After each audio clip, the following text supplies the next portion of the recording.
Hello people, welcome back to the YouTube. Hope you had a great night's sleep last night, by the way, because I most certainly did. And that's exactly what we're going to talk about today, believe it or not. Except my camera is about to die, so better charge that first. Today's video, something a little bit different.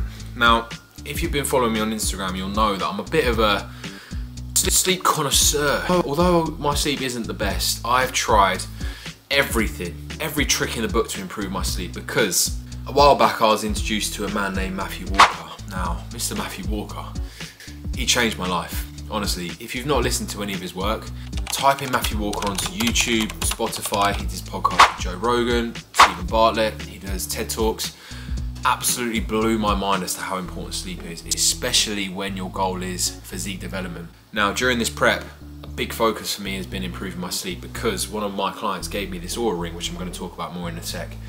This gives me data on my sleep stages, how much sleep I'm getting, my sleep quality, loads of different things, and it's actually made me realise that my sleep's not as good as what I thought, and I've done quite a few things to improve it. So I'm going to go through today my top 10 things that has helped me improve my sleep. Now, we're going to start from the top, because nobody likes waiting until the end. So the first thing that has improved my sleep is actually something that's helped me improve my ability to wake up, which in turn has improved my circadian rhythm.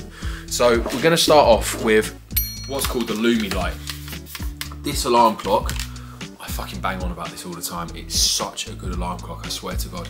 When I first heard about it, I was like, £70 for an alarm clock? It can't be that good. You know, it's just an alarm clock that uses light, that's all. But I promise you, when you've got light waking you up as opposed to an annoying iPhone alarm, by the way, I'm going to turn that off because that's bugging me. Yeah, just pause the washing machine whilst I talk. As I was saying, what was I saying? Annoying iPhone alarm sound versus gradual light makes a huge difference to how you wake up. Basically what you do is, say for instance I set my alarm for 6 AM, usually it's about 6:30 for me. The light will come on very dim at about, say it was 6 AM I set my alarm for, it would come on very dim at 5:30, and it would get gradually lighter to the point where at 6 in the morning, the whole room would be illuminated, like as bright as it is in this room now. Plus then the sound will go off, which is a very quiet dim sound, but by that point, because it's so bright, you're already awake. You know, it's basically like having the curtains wide open. And it's a lot easier to get out of bed. You don't feel groggy first thing in the morning, which means that you're less likely to just snooze that alarm and go back to sleep. And honestly, I promise you it's a game changer. One of the best £70 I've ever spent in my life. So that is my number one. Number two is this thing. A Kindle or a book, or I'm even gonna put into that category meditation. Now, the reason I put that in number two is because with this Oura ring again, I notice a difference when I'm going on my phone up until the point I go to sleep versus reading a book or meditating. Most of the time I'll read a book, so if I've got a book that's really enticing me, I'll read that for about 15 to 30 minutes before bed, and I feel myself just nodding off towards the end, and then within 5-10 minutes of putting the book down, I'm asleep. And if I look at my sleep score, my REM sleep is better, rapid eye movement sleep, that means my deep sleep is better. Basically all the different stages of sleep, I'm getting in general better quality sleep, which is a big win in my books. Whereas if I'm on my phone, I'm obviously like stimulating my brain up until the point of falling asleep, which is not what you want. If you're up on your phone late watching TikToks, browsing social media, messaging people, you're stimulating your brain when it wants to be relaxing and being calmed down. So that's why I'm putting that in at number two, because I literally notice the benefits when I read versus when I'm on my phone until bed. So that's one thing I massively recommend. Easily accessible as well. Next one I'm going to say are supplements. Now, I've tried quite a few supplements in my time. One that I keep in basically year round is melatonin, 10 milligrams daily. You can get this from a website called Piping Rock. I'm going to leave the links to all of these products down below. As well as these two, I've tried Supreme Sleep recently, which I'm not a massive fan of. Does the job, but this is my go-to usually. Support Max Neuro PM. This is a fantastic supplement. Now, it is £40 for a tub and you get a month's worth in here, but you take a scoop of this every night, mix it with a small amount of water. Not only does the drink taste quite nice, it's got so many different ingredients in that help improve your sleep, like ashwagandha, magnesium, vitamin B6, B12, taurine, lion's mane, L-theanine, the list goes on. And honestly, you take this about an hour and a half before going to bed, as well as the melatonin, and you're feeling really, really drowsy to the point where, you know, your eyes are closing, like I said. So that is number 3. Next one, as mentioned earlier, the Oura Ring. I'm gonna put some of my sleep data up on the screen here, but this is the Gen 2, I believe, the newer one, which is the Gen 3. I haven't got, this is the older model, but it still does a very fantastic job of telling me my sleep, how much sleep I'm getting, how much time I'm spending in bed, when I'm waking up. And for me, the problem I have is I wake up a lot in the middle of the night, which is something that's hard to control because my bladder is that of a fucking 2-year-old, or that of a 90-year-old, I should say, in the sense that I wake up once per night, every night, without fail, for a piss, and then sometimes struggle to get back to sleep, which is something that's kind of out of my control. But anyway, Oura Ring, fantastic gadget to have. There's loads of different sleep gadgets you can use nowadays, like a lot of smartwatches track your sleep, Whoop bands, obviously the Ring. Quite on the expensive side, but if you are looking to improve your sleep and are looking for the small 1%, this tells you a lot about your sleep. And like I said, I thought my sleep was good until I got this, and then I realised it wasn't as good as what I thought, and now it's actually in a good spot. So that is coming in at number 4. Number 5. You've seen these bad boys already, but these spectacles, I mean, these are a bit sexy, aren't they? Jesus. Not surprised my missus hasn't got the ick when I wear these in front of her, but blue light blockers, what these do, the red lenses help reduce the amount of blue light coming into your eyes. Now, blue light can be things from screens, artificial light, any artificial light, let's say. And what that does is it almost blunts the body's or brain's ability to release that sleep hormone, which is melatonin, because it thinks it's still the middle of the day, because you're exposed to these blue lights. If you think back to our ancestors, when it started to get dark outside, that is when they'd fall asleep. Nowadays, even when it gets dark outside, some people still have the light switched on, they still have the phones in their face, on their laptops, answering work emails. So the body's not really releasing that sleep hormone as well as it could be. But if you whack these on, you can still, you know, have the lights on in the house to some extent, still be going on your phone up until bed if you really want to. I wouldn't advise doing that, but yeah, that can help block the blue light coming into your eyes, help the body release that sleep hormone, which is melatonin. So they are coming in at number 5. Number 6 for me, where I live, these are an absolute must. Earplugs. You can pick these up from Amazon. Again, I'm going to leave the links down below. Very, very cheap. They're basically little silicone earplugs like that. You can actually wear these whilst you're swimming as well. They're that good. That's what it says on the advert anyway. I haven't tried it. But because I live on a busy high street and in the summer I want to open the window, I need to be wearing these every night basically. But they're also very beneficial if you've got a loud pet, a snoring partner, or you live in a busy area like me. So you basically just kind of twist it up and then you press it in so it molds to the shape of your ear. Hopefully you can see that. And yeah, you can't really feel them in your ear. Like obviously when you first put them in, it takes a while to get used to, but after that period, you know, you can lie on your side absolutely fine, not really feel them that much.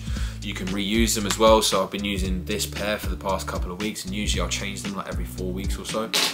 And then I'll just buy a new box from Amazon and repeat the process. So yeah, for me, they are a must. You know, if you're single, live in the countryside, then you probably don't need them. But for me, where I live, like I said, they're an absolute essential for me. So coming in at number 7 are nasal dilators and nasal strips. So we've got 2 different types here. The first one that I started using a while back are these nasal strips. Now you might have seen Alex Hormozi have these. Basically what it does is a little sticky thing like that, and it goes over the bridge of your nose, like so. You stick that down, and the idea is the stickiness of the strip kind of opens up your nasal passage and allows you to breathe through your nose throughout the night rather than breathing through your mouth. Even if you know that you're not really going to struggle breathing through your nose, sometimes when you fall asleep you can start snoring like that. If you snore, it's a big red flag. You should not be snoring at night. You should be breathing nicely through your nose, and this really helps with that.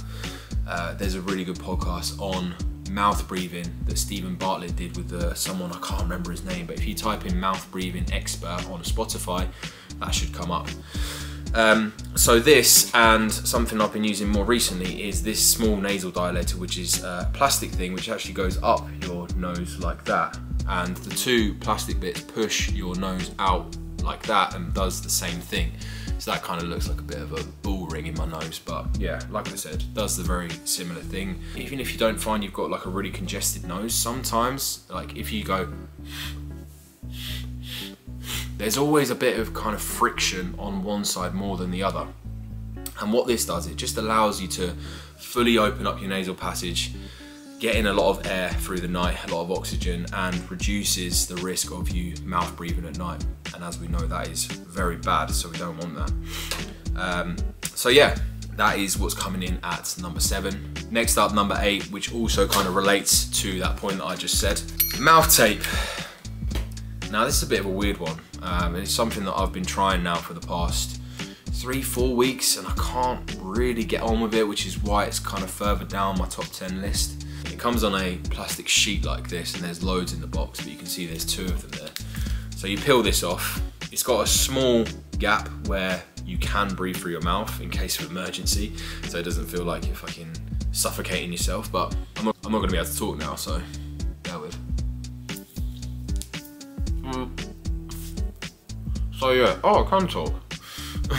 So you can see that's gone over my mouth, and it means that I can't now breathe through my mouth. I mean, I can because I'm talking, but yeah. You get the idea with that one.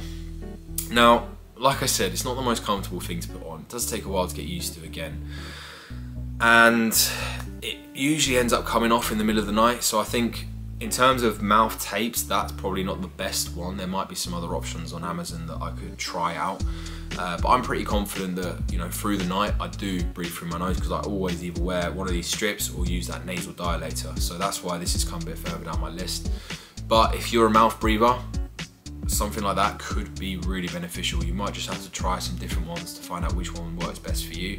Again, I'll leave the link down below for these ones that I've got. But yeah, it might be worth trying out some different ones as well, because these ones, in my opinion, there's probably better ones out there. That's what I'm trying to say. The next one, coming in at number 9, is this bad boy. An eye mask. Now, I do have blackout blinds. That looks a bit silly, doesn't it? I do have blackout blinds, but they're not the most, or the best blackout blinds, I should say. So sometimes in the morning or when I'm going to sleep, it's still light outside. So I'll just whack this on, which blacks everything out. It helps me get to sleep when it's still light outside. And then sometimes in the morning, you know, it will be light outside. If I want to get like an extra half an hour or an hour asleep, then I'll whack this on first thing in the morning, and usually I can get back to sleep pretty easily. So that's that one. And then in the final one, which I haven't got with me because it's in my bedroom, blackout blinds, in at number 10. And yeah, for the same reason that I said on the eye mask. Again, not essential, you know, if you don't want to spend the money for getting blinds, you can just get an eye mask. There are some really good ones out there now as well that sit really comfortable on your face and allow you to sleep on your side. So yeah, they are my top 10 sleep gadgets, gizmos, things that I've tried and done that have improved my sleep. All of them work, to be honest, and what I've left out of this list is a good pre-bed routine, which I'm going to talk a little bit about now. Aside from all these gadgets and gizmos, some of the best things you can do is working on your pre-bed routine and working on a good sleep and wake schedule. And this is something that I bang on about to my clients all the time. So one of the best things you can do firstly is aim to go to bed and wake up at the same times every day. For me, my bedtime is roughly 8:30 and I wake up around 6 AM. You know, that varies a little bit by half an hour here and there, but it's only by half an hour, max an hour per day. You know, there's not some days where I'm going to bed at like 11, 12 if I can avoid it, or waking up at like 9, 10, because my body is just so used to waking me up at that 6 o'clock mark that even if I wanted to sleep until 10, it just wouldn't happen. So that is a huge tip that you can take away. Next up is do something relaxing before bed. Don't go on your phone. So have a warm shower. It's actually better to have a slightly warmer shower than a colder shower, even in the hotter months of the year, because when you have a warm shower, your body cools down internally. And as we know, your body needs to cool down to a certain temperature to be able to fall asleep. So if you're having a hot shower, your body, if you're having a cold shower, your body heats up internally, which we don't want. You know, we want to be cooling down. And on that point, make sure your room temperature is nice and cool. You've got the windows open, a fan on if needed, nice cool temperature in the room, and it remains cool throughout the night as well. So, you know, maybe turn the heating off, which is not going to be that important this time of the year, but in the winter months, don't have the heating on at night, I would advise. A couple of other things I can suggest are cutting off caffeine. This that I'm drinking now, bearing in mind it's currently 10:41, this will be my last caffeinated drink of the day, but I won't have any caffeine past 12 AM. Now, the reason for that is because caffeine has a half-life of about 9 to 10 hours. Obviously, it varies from person to person, but considering this has got, where's the caffeine intake? I'm pretty sure it's 150 milligrams of caffeine, which means if I have this at 12 o'clock, 10 hours later, half of that caffeine is still going to be in my system circulating around, which will impact your sleep quality. So if you're having a pre-workout at like 5 PM, which has got double the amount of caffeine in that, can you see how that's going to be affecting your sleep? I promise you, it will make a big difference to your sleep quality. You might not realise it because you're getting the same amount of sleep, but the actual quality of your sleep will improve. I have done a bit more of an in-depth video that I sent across to all my clients on sleep, how to manage it, how to improve your routine. So if you'd like that, comment the word sleep down below and I can send that across to you. And as always, if you've got any questions, please give me a shout on Instagram. My DMs are always open, I'm always happy to help. If you are interested in coaching and having me helping you improve your lifestyle, your physique, your mindset, all of these things, then there's going to be a link to the application form down below as well. You can fill that out. We can have a chat on the phone about coaching to see if it's going to be the right fit for you. And that'll wrap up the video. So if you've got this far, fair play. I'll catch you in the next one. See ya.